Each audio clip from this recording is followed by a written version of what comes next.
نبی پاک بے مثل و بے مثال ہے، لا مثل لہو ولا مثال لہ، حضور کی مثل بھی کوئی نہیں اور مثال بھی ہے ہی کوئی نہیں۔ اللہ کریم نے محبوب جیسا دوسرا بنائے کوئی نہیں۔ سمجھنی ہے بات آپ نے، حضور میں شک کوئی نہیں پر ابو جہل نے شک کیا، نبی پاک میں شک کوئی نہیں پر ابو لہب نے شک کیا، حضور میں شک کوئی نہیں پر عتبہ اتیبہ شیبہ ان کا شک آخر تک نہیں گیا، حالانکہ حضور میں کوئی شک دور کرانے بھی آئے تو شک نہیں گیا، ایک دفعہ نہیں کئی دفعہ، درجنوں دفعہ، بیسیوں دفعہ۔ ایک ابو جہل کو لے لیں، دماغ میں شک تھا حالانکہ حضور میں کوئی شک نہیں۔ ایک دن آگے کہنے لگا کہ بتائیے میری مٹھی میں کیا ہے، تو نبی پاک صلی اللہ تعالی علیہ وسلم نے فرمایا اگر میں نے بتا دیا، کہنے لگا اگر آپ نے بتا دیا تو میں کلمہ پڑھ لوں گا۔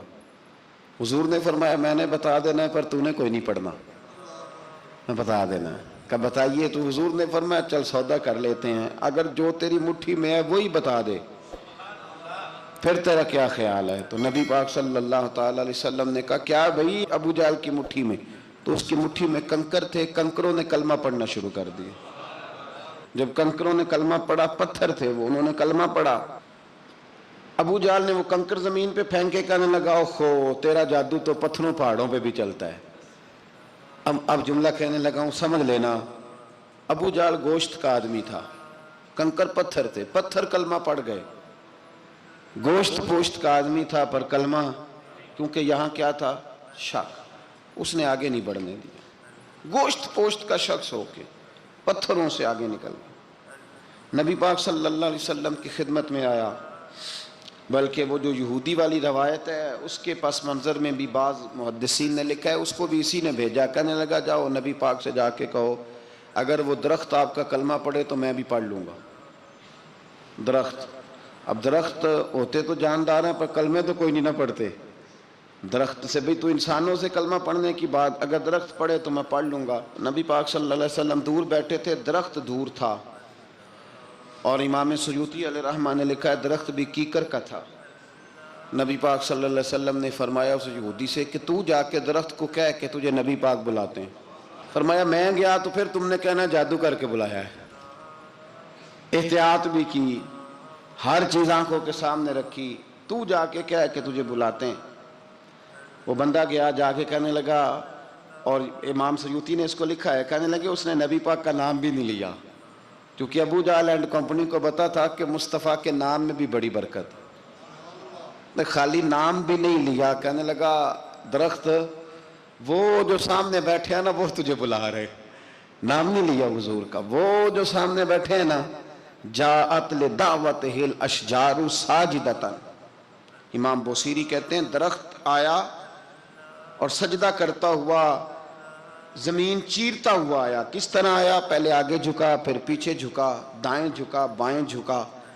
یہاں بھی لکھنے والوں نے لکھا ہے کہ وہ نہ درخت اپنی جڑیں اکھیڑ رہا تھا، جب چلنا تھا نا اس نے حضور کی طرف آنا تھا تو آگے دائیں بائیں ہوا، جڑیں اکھیڑ رہا تھا۔ لیکن ہمارے استاد جب ہمیں یہ روایت پڑھایا کرتے تھے تو کہتے تھے جڑیں نہیں اکھیڑ رہا تھا، جب اس نے سنا مجھے نبی پاک نے بلایا تو اسے وجد ہو گیا تھا، وہ جھومنے لگ گیا تھا، جھوم رہا تھا، حضور نے مجھے بلا لیا، جاءت لدعوتہ الاشجار ساجدہ۔